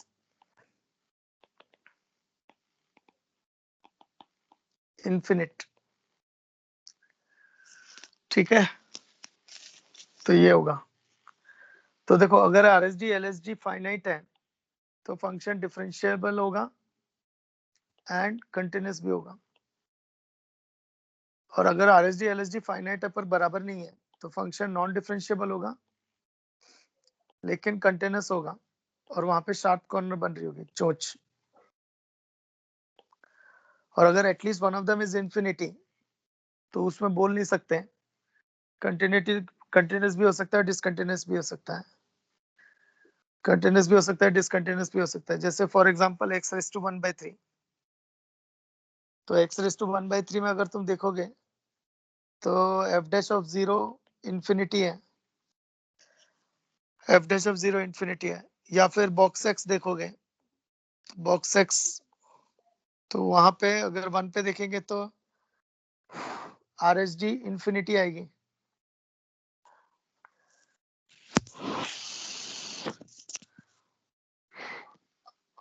RSD infinity आएगी? नहीं, LSD इंफिनिटी आएगी। LHD इंफिनिटी आएगा। तो x⁻⁴ में कंटिन्यूअस है, फिर भी इंफिनिटी है पर कंटिन्यूअस है। और बॉक्स x में डिसकंटिन्यूअस है और इनफिनिट है। तो इनफिनिट के केस में बोल नहीं सकते कि वो कंटिन्यूअस है कि डिसकंटिन्यूअस है। तो ऐसे केस में फिर check the continuity. Check the continuity. तो इससे कंक्लूजन क्या निकला? अगर फंक्शन डिफरेंशिएबल है तो कंटिन्यूअस होगा, पर कंटिन्यूअस है तो डिफरेंशिएबल हो जरूरी नहीं है। मॉड एक्स कंटिन्यूअस है पर डिफरेंशिएबल नहीं है। नेक्स्ट, तो डिफरेंशिएबल है तो कंटिन्यूअस होगा, पर कंटिन्यूअस है तो डिफरेंशिएबल होगा, जरूरी नहीं, इसलिए मैंने क्रॉस किया इसको। नेक्स्ट, डिसकंटिन्यूअस है तो नॉन डिफरेंशिएबल होगा, पर नॉन डिफरेंशिएबल है तो डिसकंटिन्यूअस होगा, ऐसा जरूरी नहीं है। मॉड एक्स, क्योंकि नॉन डिफरेंशिएबल है पर कंटिन्यूअस है। अब तुम एक चीज ये एक्स्ट्रा देख सकते हो, नॉन डिफरेंशिएबिलिटी 3 रीजन से हो सकती है। RSD is not equal to LSD। दूसरा, कोई एक लिमिट इंफिनिटी को जा रही हो। और तीसरा रीजन डिसकंटिन्यूटी। तो नॉन डिफरेंशिएबिलिटी ये 3 रीजन से हो सकती है कि दोनों फाइनाइट है पर बराबर नहीं है, और दूसरा रीजन कम से कम कोई एक इंफिनिटी को जा रहा है, और तीसरा रीजन डिसकंटिन्यूटी। नेक्स्ट, इसमें भी वो क्वेश्चंस बनते हैं कि फंक्शन में कोई वेरिएबल अटका दिए अननोन और a और b की वैल्यू निकालने को बोला है। तो जैसे ax plus b when x is less than equal to -1, x is greater than -1 पे ax cube plus x plus 2b। तो a और b, तो क्वेश्चन है कि is differentiable for all X element of R. तो find A and B. तो देखो ए और बी दो अननोन, दो इक्वेशन, दो कंडीशन। तो वो दो कंडीशन है कि ये डिफरेंशिएबल है। तो ये डिफरेंशिएबल है, यानी F dash of minus one minus is equal to F dash of minus one plus, ये पहली। दूसरी कंटिन्यूस भी होगा, तो F of minus one is equal to F of minus one plus. तो दो अननोन, दो इक्वेशन, दो कंडीशन, यहाँ से सॉल्व करेंगे। तो देखो, तो पहले कंटिन्यूटी की कंडीशन लगाते हैं। तो ये आएगा minus A plus B is equal to minus A minus one plus two B, ये इक्वेशन। दूसरी डेरिवेटिव की निकलेगी फर्स्ट प्रिंसिपल से, लेकिन यहाँ पे मैं डायरेक्ट कर देता। डायरेक्ट कैसे? इसका डेरिवेटिव में मार दो a, और इसका डेरिवेटिव मार दो 3ax स्क्वायर प्लस 1। पर बोर्ड में ऐसे मत करना, बोर्ड में subjectively right hand derivative, left hand derivative first principle से करना पड़ेगा। बोर्ड में फर्स्ट प्रिंसिपल से करना पड़ेगा, पर यहाँ पे मैं डायरेक्ट कर दे रहा, क्योंकि अपने को मेन से एडवांस पे समझता है कि अगर डिफरेंशिएबल है तो डेरिवेटिव मार सकते हैं और वैल्यू बराबर आनी चाहिए। x is equal to minus one पे, तो a is equal to 3a plus one, तो यहाँ से 2a equal to one minus one, तो equal to minus half, equal to minus half, और b इक्वल टू आ जाएगा 1। ऐसे क्वेश्चन की ज्यादा प्रैक्टिस करना, क्योंकि इस तरह के काफी क्वेश्चंस रहते हैं और डिफिकल्टी लेवल भी ज्यादा रहती है ऐसे क्वेश्चंस में। नेक्स्ट है थ्योरम। थ्योरम मतलब अगर मुझे इंडिविजुअल फंक्शन के डिफरेंशिएबिलिटी और नॉन डिफरेंशिएबिलिटी के बारे में पता है, तो उसका एडिशन, सब्ट्रैक्शन, मल्टीप्लिकेशन और डिवीजन पे कुछ कमेंट कर सकते हैं क्या? तो देखो, तो दोनों डिफरेंशिएबल, तो addition, subtraction, multiplication, division must be differentiable. अगर एक डिफरेंशिएबल दूसरा नॉन डिफरेंशिएबल, तो addition must be non differentiable, subtraction must be non differentiable, product और डिवीजन में भी डिफरेंशिएबल। अगर दोनों नॉन डिफरेंशिएबल हैं, तो एडिशन और सब्ट्रैक्शन में भी डिफरेंशिएबल, मल्टीप्लिकेशन एंड डिवीजन में भी डिफरेंशिएबल। एक अच्छी बात क्या है कि कंटिन्यूटी और डिफरेंशिएबिलिटी दोनों में सेम है। नेक्स्ट एक इंपॉर्टेंट टॉपिक है determination of function. Determination of function, ये बहुत इंपॉर्टेंट टॉपिक है। इसमें एक्चुअली क्या होता है, फंक्शनल रूल दिया होता है। फंक्शनल रूल मतलब in terms of function f of x plus Y is equal to ऐसे। तो एक फंक्शनल रूल दिया होता है, तो अपने को फंक्शन फाइंड आउट करना होता है कि कौन है ऐसा फंक्शन है जो इसको सेटिस्फाई कर रहा है। तो फर्स्ट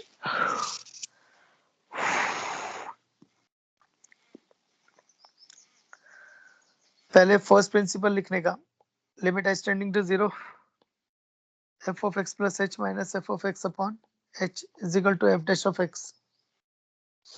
सेकेंड, कभी कभी f of 0, f of 1 की वैल्यूज की जरूरत पड़ती है, ये डिपेंड करता है क्वेश्चन टू क्वेश्चन। तो मैं सिर्फ स्ट्रेट फॉरवर्ड नहीं ले सकते 0 और 1, पर ज्यादातर 90% 0 और 1 ही चलता है। Third, use functional rule. और फोर्थ, इंटीग्रेट करना होगा टू गेट द फंक्शन। तो जैसे क्वेश्चन में लेके दिखा था f of x plus y is equal to f of x plus f of y, तो ये हो गया फंक्शनल रूल। अब क्वेश्चन ये आया कि कौन ऐसा फंक्शन है जो ये सेटिस्फाई कर रहा है। तो first point, f dash x is equal to limit h tending to 0 f of x plus h minus f of x upon h। Third point, use functional rule. तो क्या करना, y की जगह h रख दो, तो y की जगह h रख दो, तो यह आ जाएगा f of x plus f of h minus f of x upon h। f x cancel हो गया, तो f dash x is equal to limit h tending to 0 f of h upon h, ये minus 0। अब यहाँ पे x y को 0 रखो, तो देखो f of 0 equal to f of 0 plus f of 0, तो f of 0 आ गया 0। तो इसका मतलब मैं 0 को f of 0 लिख सकता हूँ।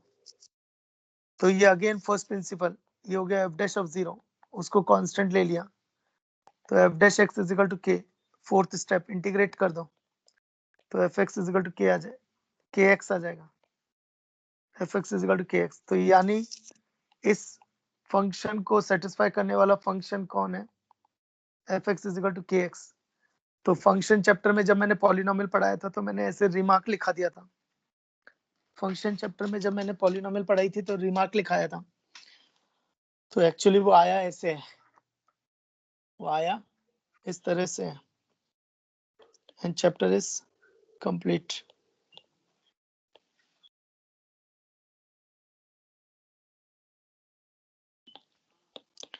And chapter is complete. Next chapter है मेथड ऑफ डिफरेंशिएशन।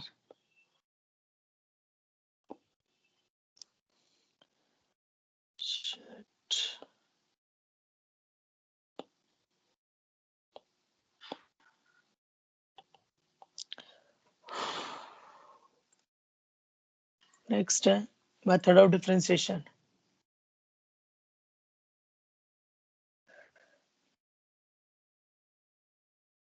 ये चैप्टर में हम लोग ये सीखते हैं how to differentiate the function. इसमें ये नहीं सीखते कि डिफरेंशिएट कर सकते हैं कि नहीं, वो डिफरेंशिएबिलिटी चैप्टर, डिफरेंशिएट कैसे करते हैं उसको, उसके लिए आता है मेथड ऑफ डिफरेंशिएशन। तो एमओडी चैप्टर क्या बताता है, how to differentiate the function, how to differentiate the function. तो मेथड ऑफ डिफरेंशिएशन एमओडी,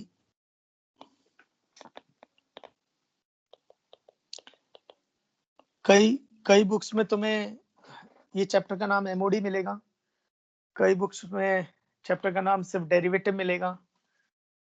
तो एमओडी, कई बुक्स में इस चैप्टर का नाम डिफरेंशियल कोफिशिएंट भी मिलेगा, डिफरेंशियल कोफिशिएंट। तो मेथड ऑफ डिफरेंशिएशन ये बताता है कि how to differentiate the function. तो सोच के देखो, अगर फंक्शन प्लस फंक्शन है तो कैसे करेंगे, फंक्शन इनटू फंक्शन है तो कैसे करेंगे, product rule. Function divide by function है तो कैसे करेंगे, quotient rule. Function of function है कंपोजिट फंक्शन तो कैसे करेंगे, derivative of composite function. Function की पावर फंक्शन है तो कैसे डिफरेंशिएट करेंगे, लॉगरिथमिक डिफरेंशिएशन। ठीक है, फिर फंक्शन पैरामेट्रिकली डिपेंड कर रहा है तो कैसे डिफरेंशिएट करेंगे, पैरामेट्रिक डिफरेंशिएशन। किसी फंक्शन का इनवर्स दे रखा है तो कैसे डिफरेंशिएट करेंगे, derivative of inverse function. Function को बार बार डिफरेंशिएट करना है तो कैसे करेंगे, सक्सेसिव डिफरेंशिएशन। अगर कोई डिटर्मिनेंट की एंट्रीज दे रखी हैं तो कैसे डिफरेंशिएट करेंगे, डेरिवेटिव ऑफ डिटर्मिनेंट। अगर मान लो कोई x और y मिक्स करके लिखे इम्प्लिसिट फंक्शन तो कैसे डिफरेंशिएट करेंगे, तो डेरिवेटिव ऑफ इम्प्लिसिट फंक्शन। ठीक है, तो कल स्टार्ट करता एमओडी चैप्टर, तो फ्लो में रहेगा, है ना।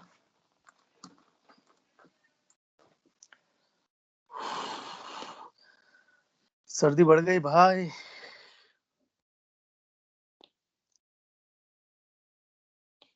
अरे यार ये क्या है, ऐप का इशू, बर्बाद है ये टीम्स। एक मिनट ना,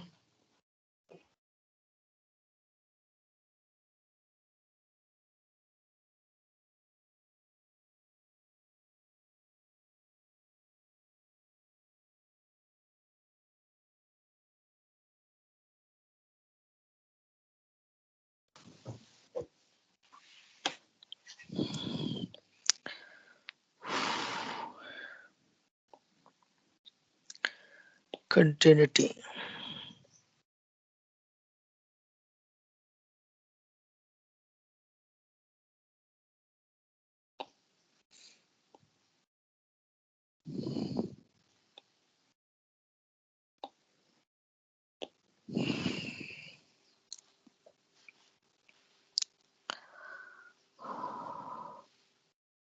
ओके, तो मैंने फाइल शेयर कर दी है, कंटिन्यूटी और डिफरेंशिएबिलिटी के।